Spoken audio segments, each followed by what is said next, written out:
Hi.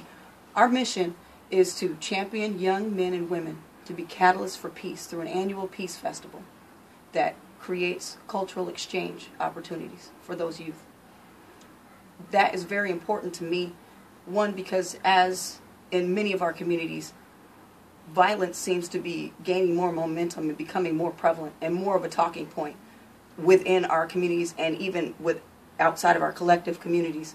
And for Black Women for Peace to offer youth an opportunity to change the conversation and really focus more on peace and the promotion of peace, for us to create the environment we want to live in versus fighting against environments that others are trying to create for us.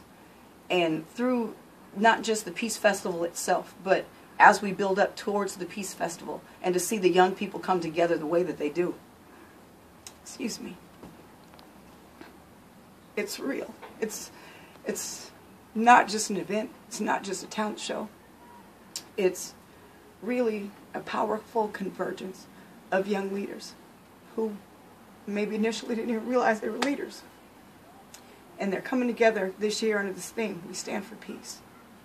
And even just the power in that theme itself, and to see the kids come and having a young lady write a song called We Stand for Peace, and how that came from her heart, and to see how that song is now becoming the overarching theme, like deeper connection of synergy between all of the performers, is that song.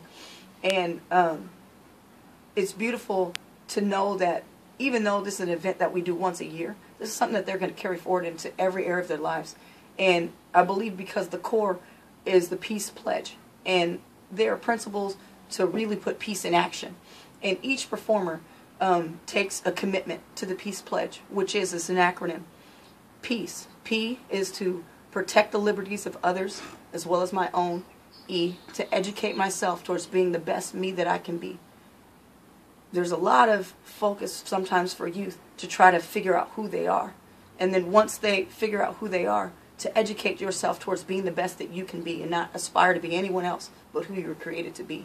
To actively listen to others in an effort to understand them, not to judge them. Because unfortunately as adults, very often we are parasitic listeners.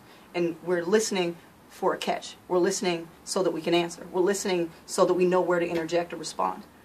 But to, as adults, lead by example and learn to listen to them and really hear their hearts and not just their words. And C is to choose to give grace when you have the opportunity to take offense. It's just to acknowledge that it is a choice. We too often give the power to the person who offered the offense, not recognizing that it was just an offer. We don't have to take it. And even we can extend a gift instead and give grace. And E, the last E, is to extend myself to others and expect nothing in return. So we choose to live these principles that we may earn the right to be heard so that we can lead the next generation of leaders and then give it all to them so that they can help to make this space better for all of us by helping us be better.